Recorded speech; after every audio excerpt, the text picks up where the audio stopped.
Hey guys, welcome back to my channel, and today what we're going to do is we're going to upgrade the Wi-Fi network of my parents in their house. And the reason why we are actually upgrading their Wi-Fi network is because they already have Converge plan 2500, which is around 300 Mbps per download and upload, and they are using the stock modem router of Converge, which is a Huawei modem router. And unfortunately, it is not actually powerful enough to cover the entire house, or even though if they have connection on another location, it will be very slow. So this BJ is actually possible because of our friends from the Philippines, and we're going to use the Eagle Pro AI system that they have, and they already gave us this Blink M15 and R15. And they already gave us the E15 as well, but we're going to use these two systems. And if you don't know yet this system, I have individual review on my YouTube channel. But if you're having a hard time choosing the right Wi-Fi router for you, you should actually get this R15 for now and try to check if it actually works for you. If you have a not so large house or a bungalow house, this actually is a good Wi-Fi router. But if you have a bigger house, definitely get the M15. But for us, we're going to use these two, so we have a mesh system. And if you want the E15, that is actually a good range extender, and it will be better if you will be partnering that E15 with these two Eagle Pro AI Wi-Fi routers. So let us now check the status of their stock modem router on what location they are having issues before we set up these Wi-Fi routers to see the improvement.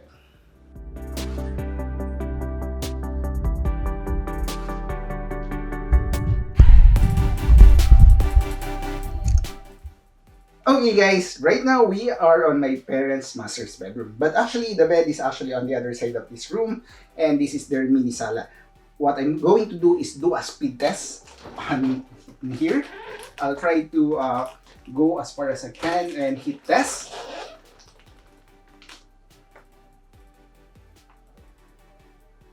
Okay, and we are still connected to the 2.4 GHz Wi-Fi frequency. The reason we are using 2.4 Wi-Fi frequency is it has better range compared to the 5 GHz Wi-Fi frequency. So we need a Wi-Fi connection. And right now, we are getting around 38.2 Mbps per download. While for upload, we are getting around 43.8 Mbps. That is actually not bad. It can still be usable for watching videos and using video call. But we're going to try to another location, which is the kitchen.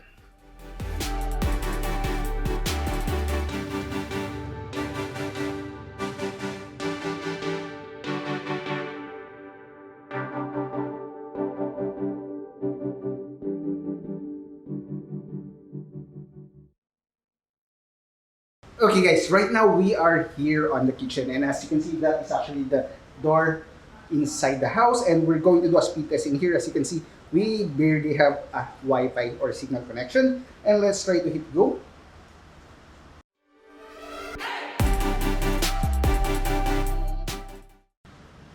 And there you have it guys, you have seen that speed test in here. It is actually 8.5 download. For upload, it is actually 4.2 Mbps. And that is actually a weak signal, and I believe we are having trouble watching videos in here and at the same time doing a video call on this location, where they are actually asking that if they are in the kitchen, they're having a hard time contacting me or the kids at my house.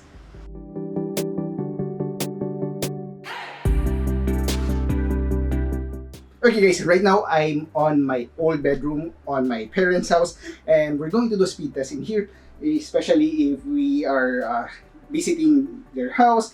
We can actually use the internet in this room. So let us try to check. We have a good connection in here, and let us try to check the speed test.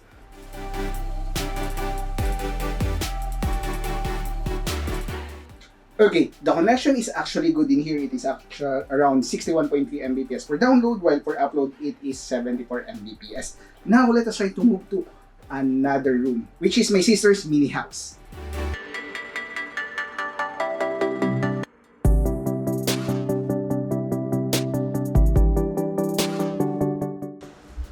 Okay guys, and right now I'm on my sister's mini house, and actually she's still connected to my parents' house, and we're going to go speed test here, and unfortunately you can see here we barely have a Wi-Fi signal. But let us try to check if we can still access the internet in this location.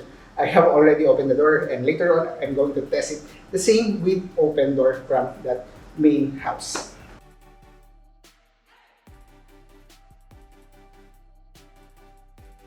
Okay guys, right now we are only getting 2.42 Mbps per download, while for upload we are getting 3 Mbps. And honestly, I have already tried accessing the internet on this location, and it's not actually good. I'm having an issue with watching a video. There's a lot of buffering, and even on video call via messenger, there's actually a lot of lag, and it's not actually good. So for now, what we're going to do is we're going to configure the D-Link Eagle Pro AI system, and let us try to check the improvement. Guys, we'll be just using the R15 for now, and later on I'll just populate the M15 as a mesh node. And let us try to check the difference between the R15 and having a lot of mesh node for the speed test.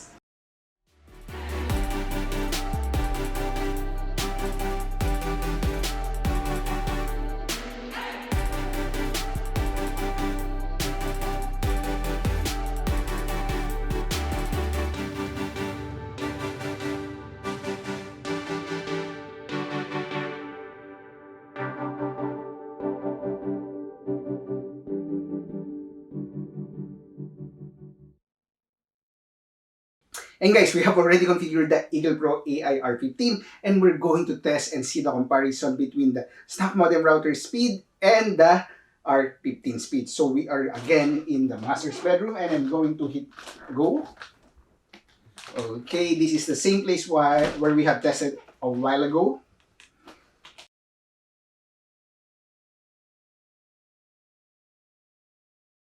And there you have it guys. A while ago, we are only having around 38 Mbps per download, while 40 plus Mbps per upload. And right now, we have 92.4 Mbps per download and 67 Mbps per upload. That was a huge improvement, more than double the download.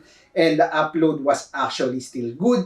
It is more than half of the original speed test that we have done. And now, let's try to go to the kitchen. Okay guys, and right now we have already configured the M15 AI mesh node at the back of this door, and it's connected to the main AI mesh R15 router via wireless backhaul, meaning it doesn't have any LAN cable connected to the main router. And we're going to do a speed test in here. Earlier, we are getting around 24 Mbps per download. For upload, it was around 20 Mbps. And right now,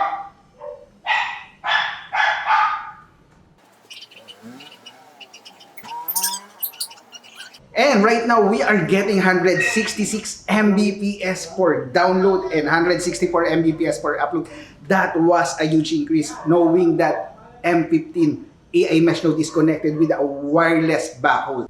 Okay guys, we are back here in my bedroom, and earlier we are getting 61 Mbps per download and 74 Mbps per upload, and now, while connected to the Eagle Pro AI R15, let's hit go.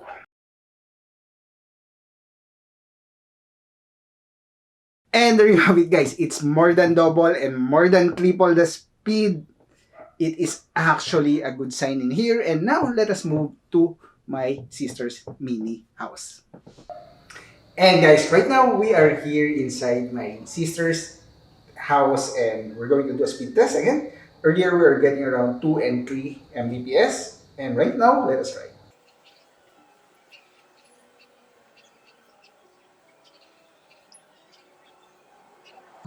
Okay, and right now we are only getting around 2.7 Mbps download, but for upload it's 5.68, which is actually more or less about the same of the Huawei stock modem router. But as you can see, someone messaged me on Messenger and it still works. But honestly, this location is really hard to have a Wi-Fi connection, so we're going to put an AI mesh node in here later on and see the difference. Okay guys, right now we are back at my sister's house, and we have placed the other M15 Eagle Pro AI node on this location, and this is actually directly connected by a LAN cable or wired backhaul to the Eagle Pro AI R15. And earlier, we were only getting around 3 or 2 Mbps for upload and download. And right now, let us try to hit go.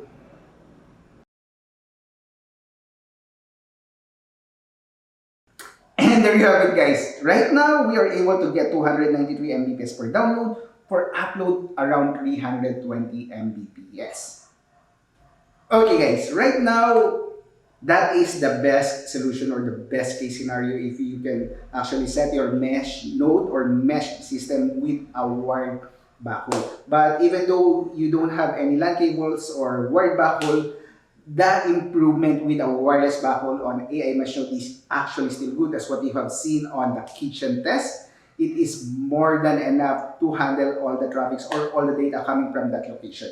And okay, aside from that one, let us try to summarize the things that we have done. Yes, the stock modem router given to us by our internet service provider, in our case that is Converge, is actually able to give us internet connection, but it is not as powerful as the third-party Wi-Fi router that we have right now. So definitely an upgrade or adding a third-party Wi-Fi router will give you an advanced or better Wi-Fi connection and Wi-Fi performance.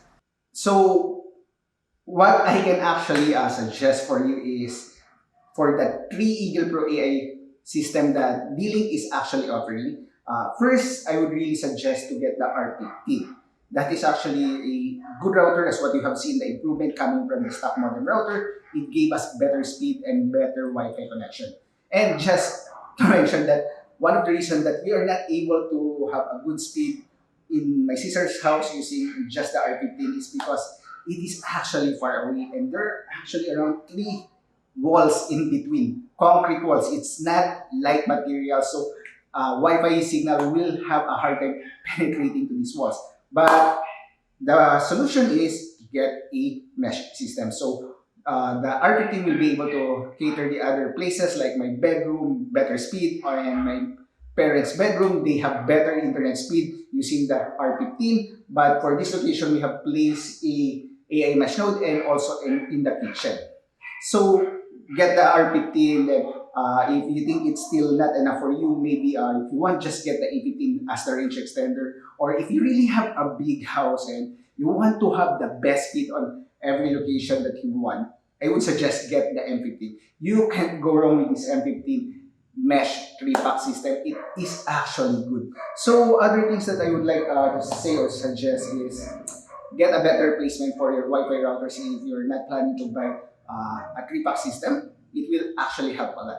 And I think that will be all. And I would like to say thanks again to our friends at D-Link Philippines for giving us or providing us this system to cater my parents' Wi-Fi network. And if you have comment suggestion, comment down below or message me at JK Chavez on FB. Again, thanks for watching. Have a great day. Stay safe and bye!